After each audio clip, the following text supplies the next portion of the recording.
Amados, nós vamos abrir a palavra de Deus no livro de Apocalipse, capítulo 5, versos de 1 a 14.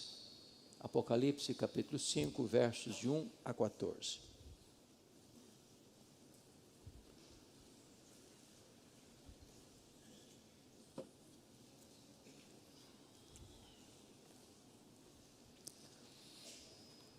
Ontem à noite nós tratamos do capítulo 1 de Apocalipse, hoje de manhã do capítulo 4, e agora vamos considerar o capítulo 5. Vi na mão direita daquele que estava sentado no trono, um livro escrito por dentro e por fora, de todo selado com 7 selos. Vi também um anjo forte que proclamava em grande voz: quem é digno de abrir o livro, de lhe desatar os selos? Ora, nem no céu, nem sobre a terra, nem debaixo da terra, ninguém podia abrir o livro, nem mesmo olhar para ele. E eu chorava muito, porque ninguém foi achado digno de abrir o livro, nem mesmo de olhar para ele. Todavia, um dos anciãos me disse: não chores, eis que o leão da tribo de Judá, a raiz de Davi, venceu para abrir o livro e os seus 7 selos. Então vi no meio do trono, dos 4 seres viventes, e entre os anciãos de pé, um cordeiro como tendo sido morto. Ele tinha 7 chifres, bem como 7 olhos, que são 7 Espíritos de Deus enviados por toda a terra. Veio, pois, e tomou o livro da mão direita daquele que estava sentado no trono. E quando tomou o livro, os 4 seres viventes e os 24 anciãos prostraram-se diante do cordeiro, tendo cada um deles uma harpa e taças de ouro cheias de incenso, que são as orações dos santos. E entoavam um novo cântico, dizendo: digno és de tomar o livro e de abrir-lhe os selos, porque foste morto e com o teu sangue compraste para Deus os que procedem de toda tribo, língua, povo e nação. E para o nosso Deus os constituíste reino e sacerdotes, e reinarão sobre a terra. Vi e ouvi uma voz de muitos anjos ao redor do trono, dos seres viventes e dos anciãos, cujo número era de milhões e milhares de milhares, proclamando em grande voz: digno é o cordeiro que foi morto de receber o poder e riqueza, e sabedoria, e força, e honra, e glória, e louvor. Então ouvi que toda criatura que há no céu e sobre a terra, debaixo da terra e sobre o mar, e tudo o que neles há, estava dizendo: àquele que está sentado no trono e ao cordeiro, seja o louvor, e a honra, e a glória, e o domínio pelos séculos dos séculos. E os 4 seres viventes respondiam: amém. Também os anciãos prostraram-se e adoraram. Amém. Não tenha medo, a história não está à deriva. Meus amados, o livro de Apocalipse, o último livro da Bíblia, foi escrito no final do 1º século, provavelmente por volta do ano 96, no final do governo do carrasco e impiedoso imperador romano Domiciano, que governou de 81 a 96. Os tempos eram muito sombrios, a igreja estava acuada, encurralada por atroz perseguição. Naquele tempo, os crentes estavam sendo queimados vivos, crucificados. O Coliseu Romano, já inaugurado, chamado Anfiteatro da Morte, era palco da diversão do povo, onde os cristãos enfrentavam as feras ou a espada dos gladiadores. O cenário era sombrio, os apóstolos já estavam mortos, o sangue dos cristãos embebedava a terra. E para agravar a situação, o último representante do grupo apostólico, o apóstolo João, é deportado para esta colônia penal, para esta ilha vulcânica do mar Egeu, a ilha de Patmos, quando todas as portas da terra se fecharam para ele. Mas Deus é especialista em reverter situações humanamente irremediáveis. Deus é especialista em virar o placar do jogo. Deus é especialista em virar a mesa da história. Deus é especialista em transformar tragédias em triunfo. E quando parecia que a igreja marcharia para o seu fim inglório, Deus abre a porta do céu, e João escuta uma ordem: sobe para aqui, e eu te mostrarei as coisas que em breve devem acontecer. Esta foi a cena que vimos hoje de manhã, quando João vê o trono, e alguém sentado no trono, e ele não ousa descrever quem está no trono, a não ser descrevê-lo na aparência de pedras preciosas, de jaspe e sardônio, pedra branca e vermelha que representa a santidade e a justiça de Deus. João compreende que quem está no trono governa, tudo está ao redor do trono, tudo está diante do trono. E agora, numa outra visão, diz o texto que João vê na mão direita daquele que está sentado no trono um livro, escrito por dentro e por fora, de todo selado com 7 selos.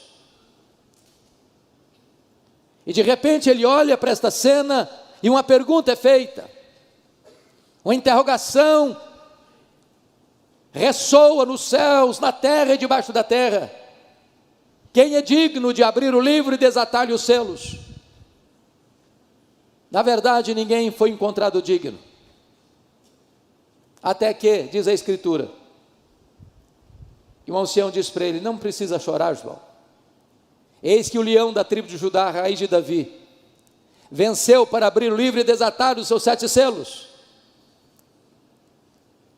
E esse ponto, irmãos, aponta para nós uma verdade magna, a verdade de que a história não está à deriva, a verdade de que a história está nas mãos do Cordeiro, que esteve morto, mas está vivo pelos séculos dos séculos. Quando você olha hoje a visão humanista, as pessoas acham, muitas delas, que a história é cíclica e não caminha para lugar nenhum, que nós não avançamos, que nós apenas repetimos os erros do passado e que a geração futura cometerá os mesmos erros que cometemos hoje. Não há esperança, não há uma janela de escape. Outros olham para a história e dizem: bom, a história é uma sucessão de fatos sem significado, não há plano, não há esperança.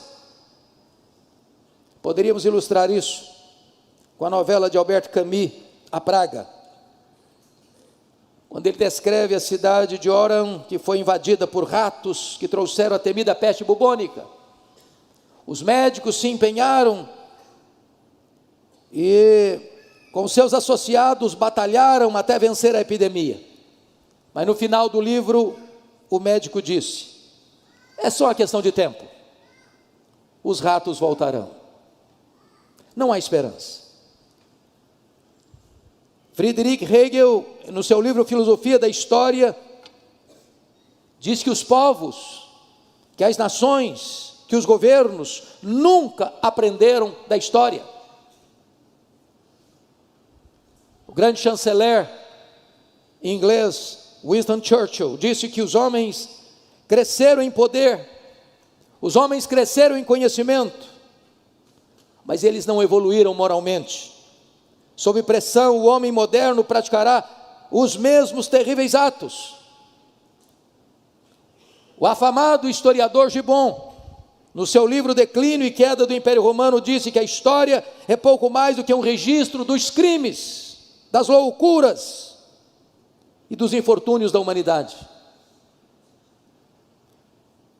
Thomas More, em seu livro Utopia, entretanto, antevê um tempo em que a terra seria banhada pelas benfeitorias do homem, no apogeu da sua glória, que o homem construiria na terra o próprio paraíso. Todavia, esse ufanismo, esse triunfalismo irreal de Thomas More vai desidratar diante do fato de que o século passado foi marcado por duas sangrentas guerras mundiais, onde na primeira 30 milhões de pessoas são trucidadas, na segunda mais de 60 milhões de pessoas são trucidadas, e todo otimismo humano entra em colapso. A pergunta é: para onde caminha a história? E esse texto responde essa pergunta. Em primeiro lugar, o Deus que está no trono do universo tem um propósito para a história. Por favor, veja comigo o verso 1. Vi na mão direita daquele que estava sentado no trono um livro escrito por dentro e por fora, de todo selado com 7 selos. O que significa esse livro? Esse rolo, que é escrito por dentro e por fora? Significa, meus amados irmãos, que Deus tem um plano para cada criatura, que Deus escreveu a história antes dela acontecer, que Deus conhece, que Deus controla, que Deus dirige todas as coisas para uma consumação final. Significa que o livro tem sequência e tem consequência. Significa que a história dos homens não está nas mãos dos poderosos, não está nas mãos dos filósofos, dos sociólogos, dos historiadores, dos governantes. A história está nas mãos do Deus Todo-Poderoso que está assentado no trono. Mas notem vocês que esse livro está escrito por dentro e por fora. Tudo está traçado, tudo está escrito, tudo está determinado. O fim já está previsto e, mais do que isso, consumado pelo próprio Deus. Nada é esquecido, nada é omitido. Sua vida não caminha ao léu, o seu futuro está nas mãos de Deus. Mas em segundo lugar, notem vocês comigo nos versos 2 e 3. Eu queria que você, por gentileza, lesse comigo em voz alta, todos nós. Versos 2 e 3, vamos juntos. Vi também um anjo forte, que proclamava em grande voz: quem é digno de abrir o livro, de lhe desatar os selos? Ora, nem no céu, nem sobre a terra, nem debaixo da terra, ninguém podia abrir o livro, nem mesmo olhar para ele. Quando diz que o livro está selado com 7 selos, 7 é um número emblemático na Bíblia, um número de completude.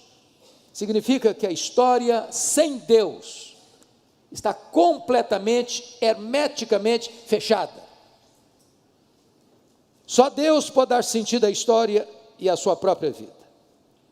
E uma pergunta então é feita: quem é digno? Porque ninguém foi encontrado digno nem de abrir, nem de olhar para dentro dele, de lê-lo, de decifrá-lo. E essa pergunta é feita no céu: quem é digno? Nem Miguel, nem Gabriel, nem os querubins, nem os serafins, nem os anjos, nem os santos que já estão na glória, Abraão, Isaque, Jacó, Elias, Davi, Paulo, Pedro, Maria. Ninguém foi encontrado digno de abrir este livro, de desatar os seus selos. Então a pesquisa desce para a terra, e nenhum rei, nenhum governante, nenhum filósofo, nenhum teólogo, nenhum sociólogo, nenhum cientista, nenhum homem, por mais rara que seja a sua inteligência, foi capaz de abrir este livro e desatar-lhe os selos.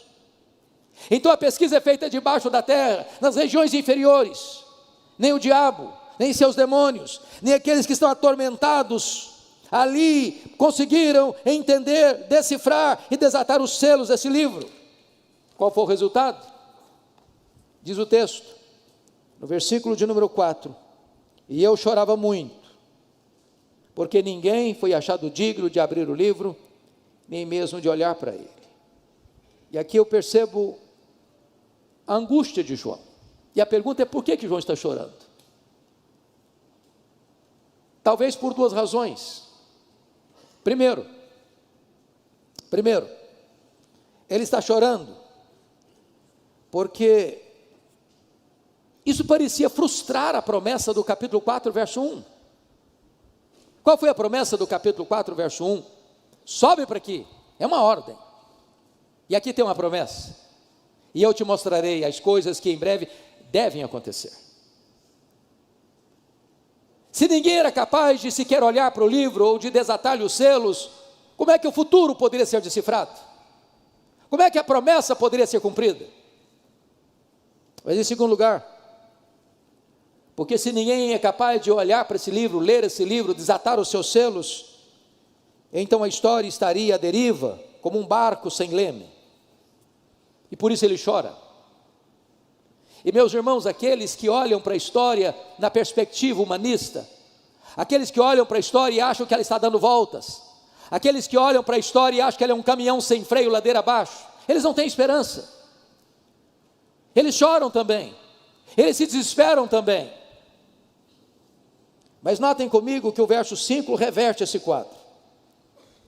Porque o digno procurado agora é o digno encontrado. Você pode ler o verso 5 comigo, por gentileza, todos juntos? Todavia, um dos anciãos me disse: não chores, eis que o leão da tribo de Judá, a raiz de Davi, venceu para abrir o livro e os seus 7 selos. Eu quero dizer a você nesta noite que há consolo para nós. E a ordem de Deus para você é: não chores. Seu futuro pode ser desconhecido para você, mas seu futuro está nas mãos de Deus. Sua vida está nas mãos de Deus. A sua família está nas mãos de Deus. Tudo está nas mãos de Deus. Quem controla a sua vida não é Brasília, não é Washington, não é a ONU, não são os organismos internacionais. Quem controla a sua vida é o Deus Todo-Poderoso. A sua vida está nas mãos do Deus Todo-Poderoso. Então não se abata, então não se entristeça, então não se desespere. Deus continua no trono e o Cordeiro tem o livro da história nas suas poderosas mãos.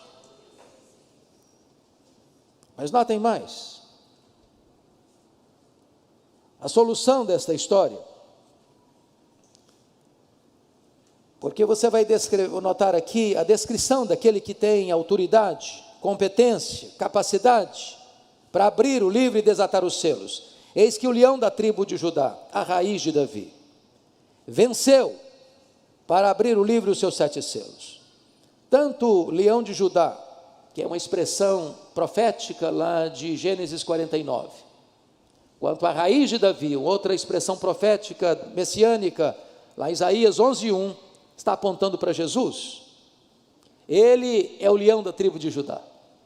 Ele é a raiz de Davi. Ele é aquele que venceu. E venceu quem? Venceu o diabo, venceu o mundo, venceu o pecado. Ele está apto para abrir o livro, porque ele é o Messias vencedor. Ele é o leão, porque antes ele foi o cordeiro. Agora notem vocês, que quando no verso 6 nos é informado quem é este leão, quem é esta raiz de Davi, está escrito: então vi no meio do trono e dos 4 seres viventes, e entre os anciãos um de pé, um cordeiro como tendo sido morto. Ele diz que foi o leão que venceu, mas quando ele vai olhar para o leão, não é um leão que ele vê um cordeiro como tendo sido morto. Ele é o leão porque primeiro foi o cordeiro. Ele morreu como cordeiro, mas ele ressuscitou como leão. Ele tem todo o poder, ele tem toda a autoridade. E diz a Escritura, meus amados irmãos, que esse cordeiro tem uma característica: tendo sido morto. Ele morreu não como um acidente. Ele morreu não porque fraquejou diante do poder de Roma. Ele não morreu porque foi uma vítima indefesa das tramas do sinédrio judaico. Ele não morreu porque Judas o traiu, porque Pedro negou, ou porque o Sinédrio contratou testemunhas falsas para acusá-lo. Ele não morreu porque Pilatos simplesmente covardemente o condena. Ele morreu porque este era o projeto eterno de Deus. O Cordeiro foi morto antes da fundação do mundo, para a nossa redenção. Agora notem quem é esse Cordeiro, quais são os seus atributos. Vejam vocês comigo. No versículo 6, ele tinha 7 chifres, e chifre na Bíblia é uma palavra que descreve poder. Quando diz que ele tinha 7 chifres, isso não é um monstro que é descrito para nós, isso representa para nós que ele tem todo o poder, porque 7 é o número da completude, o número completo, significa que ele é onipotente. Quando diz no verso 6 que ele tem 7 olhos, não é que é um cordeiro esquisito, não. 7 olhos é uma expressão bíblica que significa ele tem todo o conhecimento, ele é onisciente, ele é onipotente, ele é onisciente. Mas notem vocês que são os 7 Espíritos de Deus enviados por toda a terra. Isso representa que ele não só é onipotente, ele não só é onisciente, mas ele também é onipresente. São atributos exclusivos de Deus. O Cordeiro é onipotente, o Cordeiro é onisciente, o Cordeiro é onisciente e onipresente e onipotente, ele tem todo o poder. Agora, confira comigo, em quarto lugar, quais são as implicações de Jesus estar com o livro da história em suas mãos. Vejamos, por favor, a partir do verso 8 ao verso 12.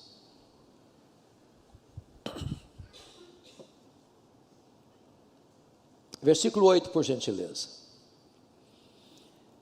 E quando tomou o livro, os 4 seres viventes, nós estudamos hoje de manhã, aqui no culto, que os 4 seres viventes são a descrição das ordens angelicais, dos querubins.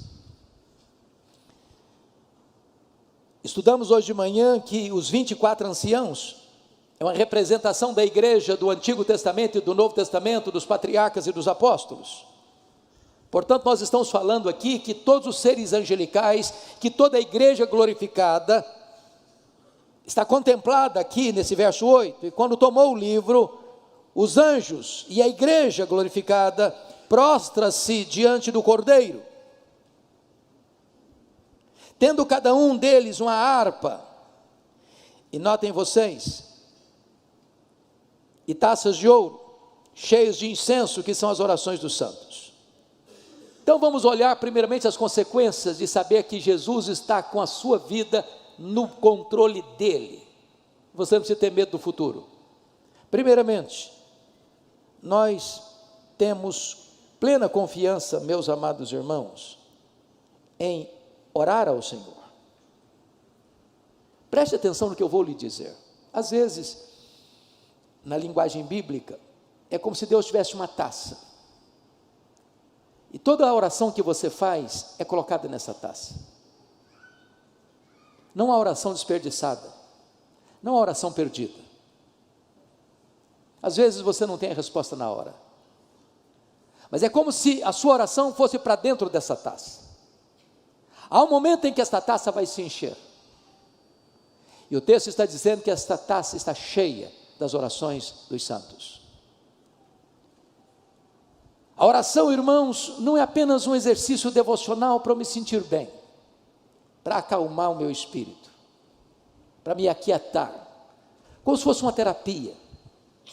Não, a oração é muito mais do que isso. A oração é a força mais poderosa que Deus deu à sua igreja na terra. Você não está orando a um ídolo, você não está falando com alguém impotente, você está falando com aquele que está no trono, que tem as rédeas da história nas suas mãos, que tem poder para fazer incursões na história e fazer grandes mudanças e revoluções na história. A oração conecta a fraqueza humana à onipotência divina. A oração conecta o altar da terra ao trono do céu. É por isso que Apocalipse capítulo 8 diz que quando as orações chegam, Deus despeja esta taça das orações dos santos, e trovões, e relâmpagos, e intervenções poderosas acontecem na terra em resposta às orações dos santos. Vale a pena orar, é preciso orar, porque quando a igreja ora, ela se torna cooperadora com Deus nesse grande projeto de governar a história, porque Deus aprove a Ele, sendo soberano, agir mediante as orações dos santos. É por isso que a Bíblia diz: muito pode em seus efeitos a oração do justo. Mas em segundo lugar, uma vez que o Cordeiro tem o livro da história nas mãos, não apenas faz sentido orar, mas em segundo lugar, faz sentido evangelizar. Olha comigo o versículo 9. Você pode ler comigo em voz alta o 9 e o 10, por favor, vamos juntos. E entoavam novo cântico, dizendo: digno és de tomar o livro e de abrir-lhe os selos, porque foste morto, e com o teu sangue compraste para Deus os que procedem de toda tribo, língua, povo e nação. E para o nosso Deus os constituíste reino e sacerdotes, e reinarão sobre a terra. Meus amados irmãos, há duas coisas que eu destaco aqui. Aqui nós entramos numa das doutrinas mais sacrossantas da Bíblia, a chamada doutrina da expiação. Há muitos irmãos que são evangélicos, cristãos, irmãos nossos na fé, que têm uma outra visão desse texto, pensando que Cristo morreu na cruz apenas para possibilitar a salvação do homem, de tal forma que a salvação continua na mão do homem e não na mão de Deus. Mas esse texto está nos mostrando uma verdade maior, mais profunda, penso eu, mais gloriosa. Cristo não morreu na cruz apenas para possibilitar a salvação. Ele morreu na cruz para comprar com o seu sangue. E esse é um ato definitivo, completo, cabal. Não tem mais nada para pagar, o preço já foi pago.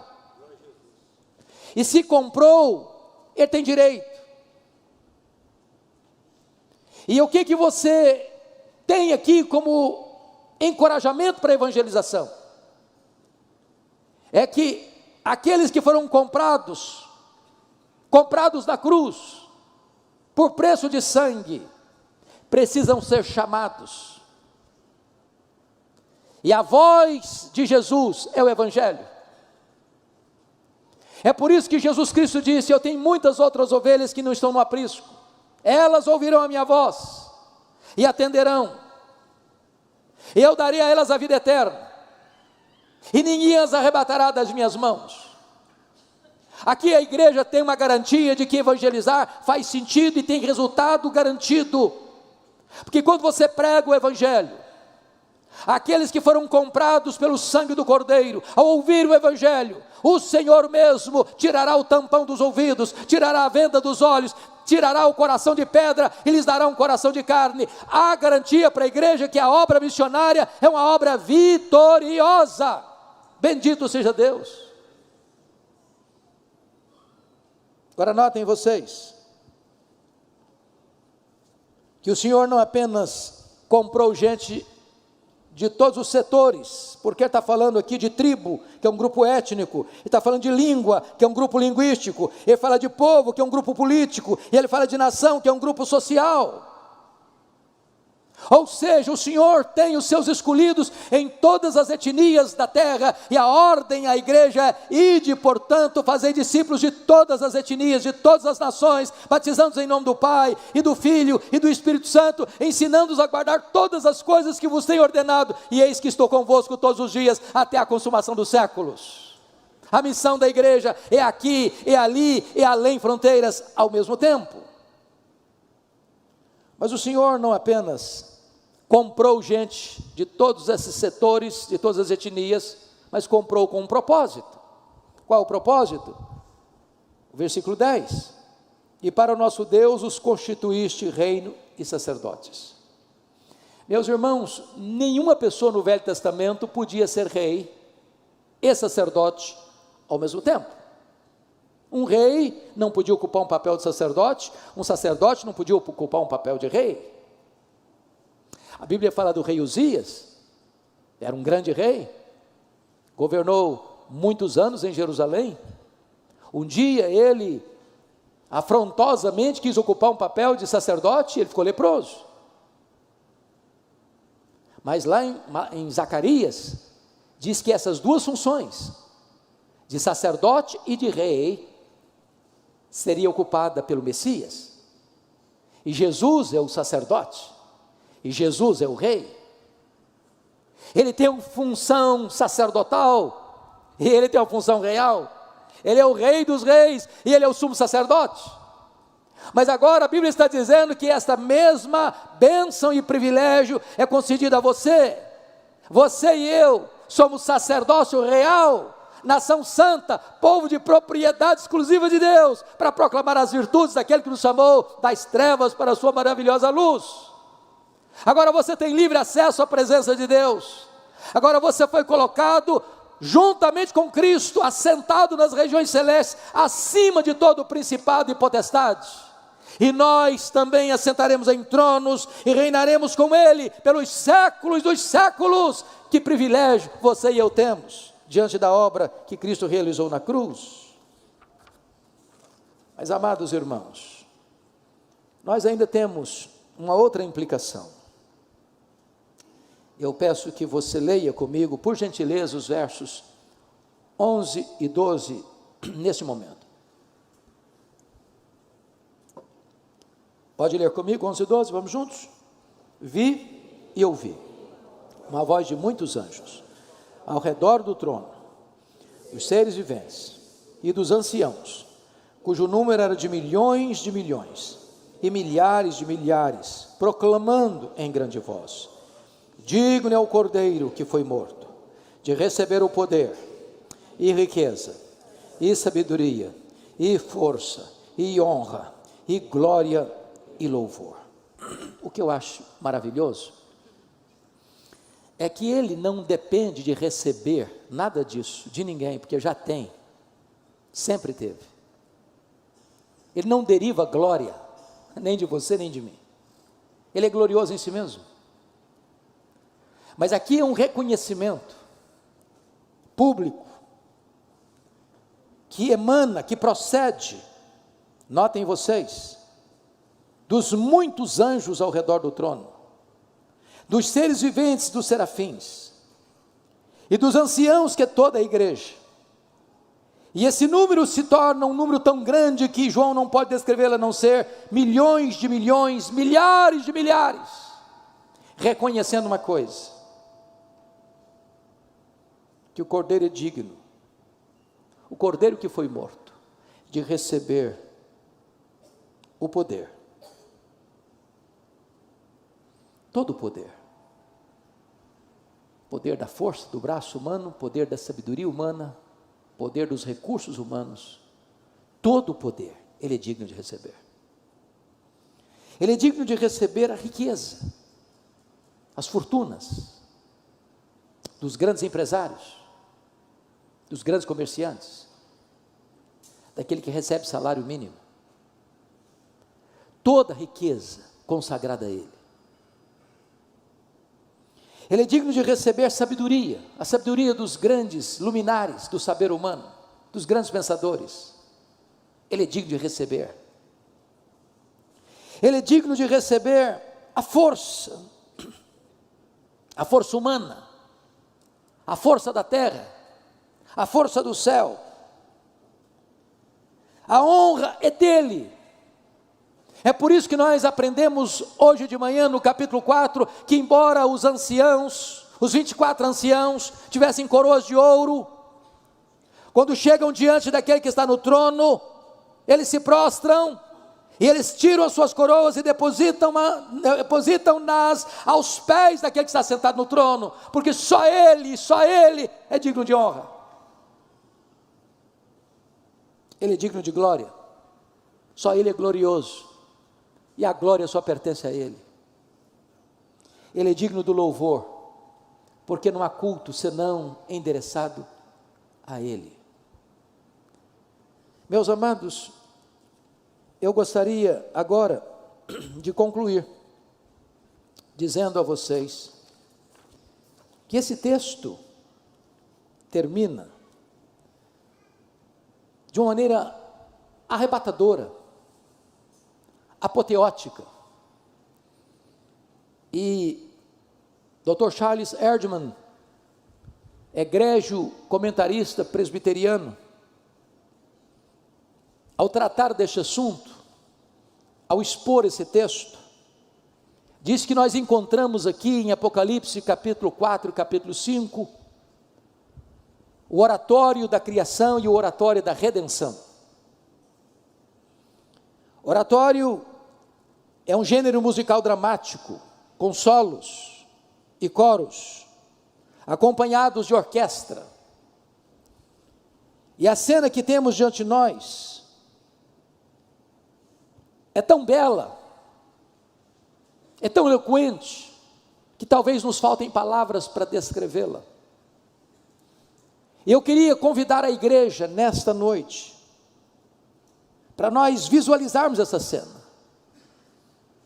Quem sabe você sendo convidado para uma grande apresentação musical, talvez na mais nobre e seleta sala do universo, a mais ampla,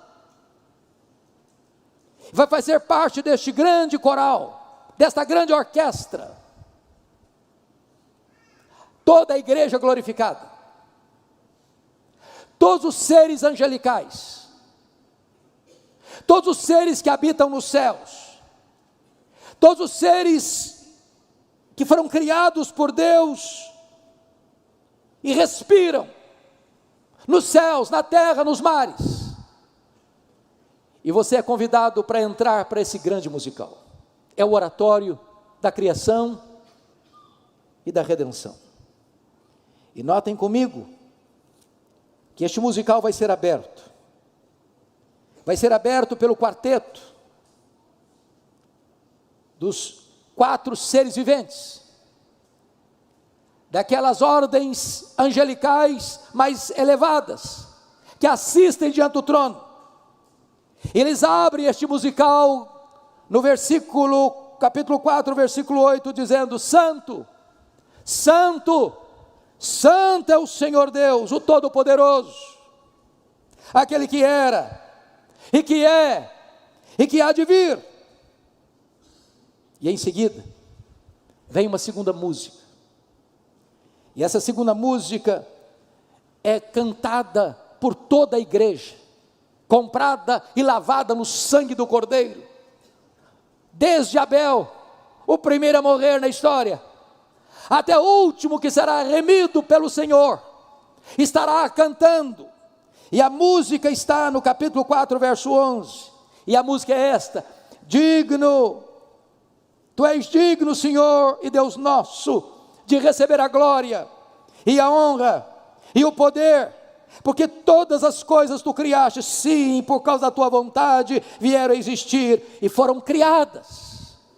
E após esta música arrebatadora, então você tem um solo, num tom triste, quase que um gemido da alma, que ecoa nesta sala nobilíssima, deste grande oratório, que está no capítulo 5, verso 2, é uma pergunta, que ecoa no céu, na terra e debaixo da terra, e a pergunta é essa: quem é digno de abrir o livro e desatar-lhe os selos? Depois desta música, que parece ensurdecer o universo, vem o responso, no capítulo 5, versículo 5, e o responso é este: não chores, eis que o leão da tribo de Judá, a raiz de Davi, venceu para abrir o livro e desatar-lhe os selos. Então diz a Escritura, que vem uma quinta música, e esta música, ela é entoada pelos 4 seres viventes, pelos 24 anciãos, pela ordem angelical e por toda a igreja glorificada, que está no capítulo 5, versículo 9, digno és de tomar o livro e de abrir os selos, porque foste morto e com teu sangue compraste para Deus os que procedem de toda tribo, língua, povo e nação, e para o nosso Deus os constituíste reino e sacerdotes, e reinarão sobre a terra. E agora a música vai encaminhando para a sua conclusão, para a sua apoteose, para a sua conclusão bendita e gloriosa. E agora diz a Escritura que os serafins, que os anjos, que a igreja e que uma multidão de anjos inumeráveis, de milhões, de milhares, canta a penúltima música que ressoa nesta sala do universo. E a música é esta: digno é o Cordeiro que foi morto de receber o poder e a riqueza e a sabedoria e a força e a honra e a glória e o louvor. E agora todos se preparam para o encerramento deste oratório. Agora diz a Bíblia que toda criatura que há no céu, que toda criatura que há na terra, que toda criatura que há no mar, que todo ser que respira começa a louvar a Deus, numa música arrebatadora e apoteótica. E a música está no capítulo 5, verso 13. Aquele que está sentado no trono e ao Cordeiro, seja o louvor, seja a honra, seja a glória, seja o domínio pelos séculos dos séculos. E diz a Bíblia que os anjos gritam em toda a força: amém! E este amém ecoa por todo o universo, e os 24 anciãos, a igreja se prostra e adora. E assim se fecham as cortinas, para mostrar para João uma coisa: não importa o que vai acontecer amanhã, a história está nas mãos do Cordeiro de Deus.